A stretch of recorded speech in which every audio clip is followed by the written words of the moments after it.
Let's talk about Stoicism and Islam. Have you ever thought about the sheer volume of motivational words and aphorisms we see online? On YouTube, on Instagram, there are constantly these same guides and quotes. It's like they're all temporary pills that give us a brief flash of motivation.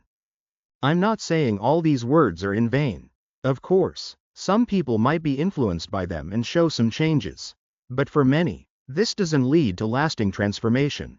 A person cannot chart the right path for himself with only impressive words. There has to be more. So, let's take a closer look at this subject together. On one hand, we have Stoicism, an ancient philosophy from Greece and Rome. You must have come across quotes from this trend on every platform. On the other, we have Islam, a religion based on divine revelation. Historically, culturally, and in their principles of belief, they seem very different. However, they do share some surprising similarities in their philosophical and ethical principles. On this subject, I will talk about some common points of Stoicism and Islam, and then some contrasting points. We'll explore the comparison, explaining where they align and how. From an Islamic perspective, a man-made philosophy has shortcomings and how Islam fills those gaps. First, let's establish a foundation. What are we really talking about? Stoicism is an ancient Greek and Roman philosophy. At its core, it teaches that the path to a flourishing life is found by focusing on what is within our control, our thoughts and actions, and accepting what is not. It is a framework for resilience. Guided by human reason, the goal is not to suppress emotion, but to be free from the turmoil of destructive emotions. Islam, however, is a monotheistic religion. The very word, Islam, means submission to the will of God, or Allah. Its foundation is not human reason alone, but divine revelation as given in the Quran. The purpose of life in Islam is to worship God through faith and righteous deeds, with the ultimate aim of attaining success in the afterlife. So, we have a man-made philosophy versus a divinely revealed religion. One finds its authority in reason, the other in God, but if we look just below the surface, their practical wisdom starts to look astonishingly similar. Let's explore 6 powerful principles that unite them, before we examine the great divide that sets them apart. Truth number 1: the power of acceptance, Amor Fati and Tawakkul. Let's begin with one of life's greatest challenges, dealing with things we cannot change. Both traditions offer a powerful, almost identical, solution. The Stoics called this Amor Fati, a love of fate. It is the practice of embracing everything that happens as part of the rational order of the cosmos, which they called the Logos. Marcus Aurelius wrote, "Accept the things to which fate binds you. Do so with all your heart." This isn't passive resignation, it's an active submission to reality, freeing the mind from fighting the unchangeable. Now, listen to the echo in Islam. The Islamic concept of tawakkul is the profound trust in God's plan. This is tied to the belief in qadar, or divine decree, the understanding that everything is part of God's master plan. The Quran states, "No disaster strikes except by permission of Allah. And whoever believes in Allah, He will guide his heart." 64-11. In another verse, it says, "Allah does not burden a soul beyond that it can bear." 2-286. Do you see the parallel? The Stoic submits to the rational order of the universe. The Muslim submits to the will of a merciful, all-knowing God. Both paths lead to a similar psychological freedom and inner peace that comes from surrendering control over the uncontrollable. The how is almost identical, even if the why is different. Truth number 2: freedom from materialism, Apatheia and Zuhd. In our modern world, we are told that happiness lies in what we own. Both Stoicism and Islam saw this attachment as a cage for the soul. The Stoics advocated for indifference to external goods. They weren't against wealth, but they argued such things are indifference. The philosopher Epictetus, who was born a slave, said, "Wealth consists not in having great possessions, but in having few wants." He taught that our desires are what enslave us. The goal is to want less and find contentment within. This resonates powerfully with the Islamic principle of Zuhd. Zuhd is detachment from the dunya, the material world. It is not about poverty, but about the state of the heart. The Prophet Muhammad, peace be upon him, said his relationship with the world was like that of a rider who seeks shade under a tree. Then he moves on and leaves it behind. It illustrates that the world is a temporary station, not the final destination. The companion Ali ibn Abi Talib is reported to have said, "Zuhd is not that you ought not to possess anything, but that nothing should possess you." The parallel is stunning. The Stoic seeks to free the mind from the tyranny of desire to achieve tranquility. The Muslim seeks to free the heart from attachment to the dunya to achieve closeness to God. Both understand that true richness is an internal state. Truth number 3: Mastering the inner world, Logos and Saber. Life is full of provocations and hardships. Both traditions offer a path to master this inner chaos.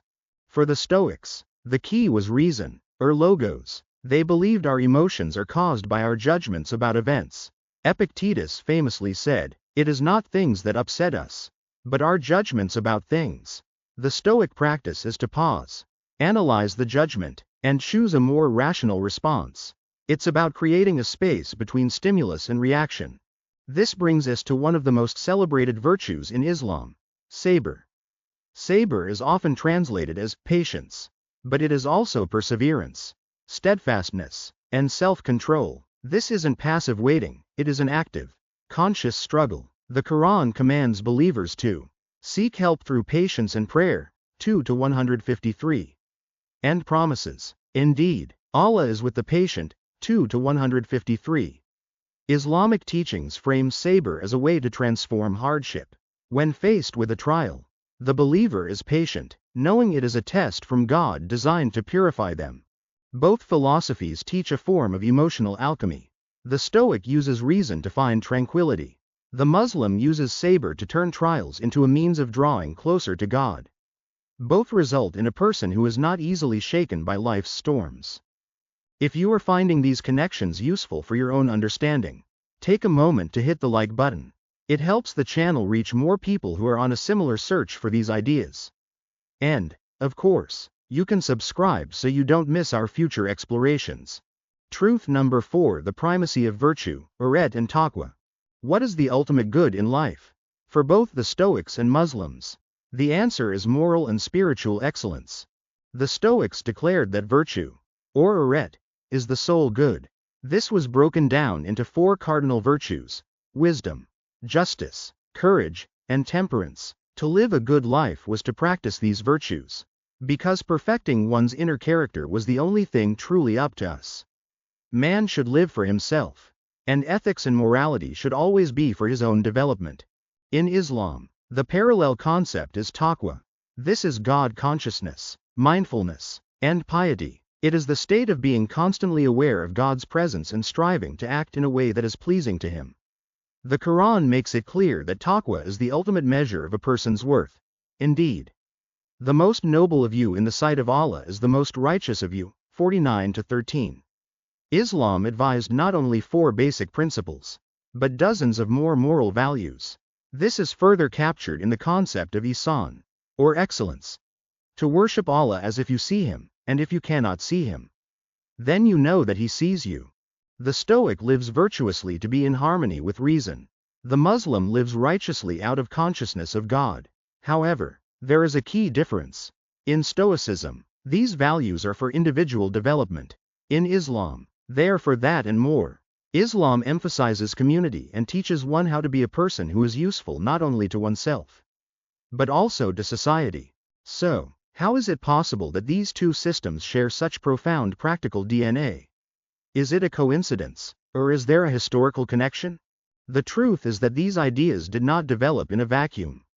There was a direct transmission of knowledge during the Islamic Golden Age, particularly from the 8th to the 10th centuries in Baghdad. In places like the House of Wisdom, Beit al-Hikmah, there was a massive, state-sponsored effort to translate the great works of world knowledge into Arabic. Muslim, Christian, and Jewish scholars worked to translate the works of Aristotle, Plato, Galen, and other Greek thinkers. This was not just preservation, it was engagement. Early Muslim thinkers studied, critiqued, and integrated these ideas, and while direct translations of core Stoic texts themselves were less prominent than, say, the works of Aristotle, Stoic ethical concepts were a significant part of the broader Hellenistic philosophy that was absorbed and discussed. A key figure here is Al-Kindi, the philosopher of the Arabs. His 9th-century work, On the Art of Dispelling Sorrows, reads like a practical guide to overcoming grief and anxiety. Echoing core Stoic principles, he advises distinguishing between what is up to us and what isn't. A direct parallel to Epictetus. So, while the core theology of Islam is based on revelation, the philosophical language used to explore practical ethics was often enriched by the wisdom of the Greeks, including Stoic concepts. This connection is a legacy of an open, intellectually curious Islamic civilization that saw wisdom as a universal treasure. We have built the bridge. However, Islam and Stoicism are largely different in terms of their core belief principles. To be intellectually honest, we must acknowledge the fundamental chasm in why one should live this way. Here, the two paths diverge completely. First, the source of truth. For the Stoic, the ultimate authority is reason. The universe is governed by a rational principle, the logos, and humans can understand it through logic. For the Muslim, the ultimate authority is divine revelation. Reason is a tool to understand the higher truth that comes directly from God. The ultimate guide is the Quran, to which reason must submit. Second, the concept of the divine. The Stoic concept of God, or the logos, is an impersonal and pantheistic force. It is the rational order of the universe, not a personal being to be worshipped. This is completely contrary to the principles of Islamic faith. The most distinctive feature of Islam is the principle of monotheism, or tawhid. The belief that matter or nature could be divine is not possible. Matter is helpless without a creator, it changes and wears out. Well, could this be the case for a god? For example, all living things are born and then die.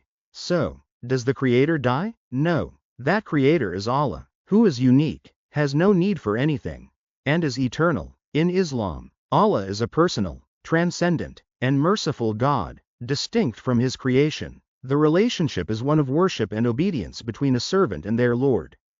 Third, the ultimate purpose of life. According to the Stoics, the goal is eudaimonia, a state of flourishing here and now, a journey of self-development.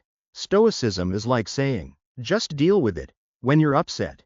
In Islam, there is a clear and greater purpose. The life of a Muslim is like a field where he sows seeds. He waits for the afterlife for every seed he sows to germinate and be reaped.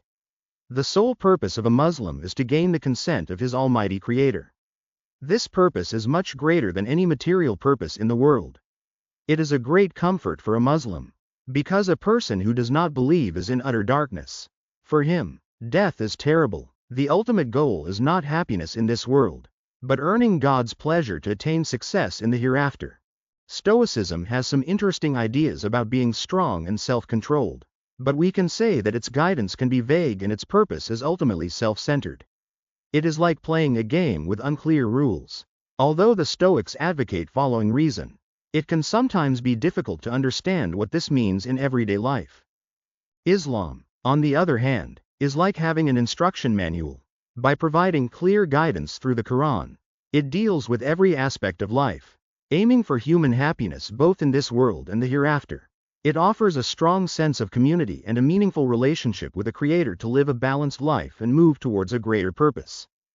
The how of a good life, acceptance, detachment, self-mastery, is remarkably universal, but the why is profoundly different. One path is grounded in human reason, culminating in the self-sufficient sage. The other is rooted in divine revelation, culminating in the devoted servant of God. What are your thoughts on these connections and differences? You can share your insights in the comments below. This is a deep topic, and we can all learn from each other's perspectives. Note that the insights in this video are introductory only. That's why I can recommend doing more research and in-depth studies, especially on Islam, to form a more complete understanding. Thank you for watching.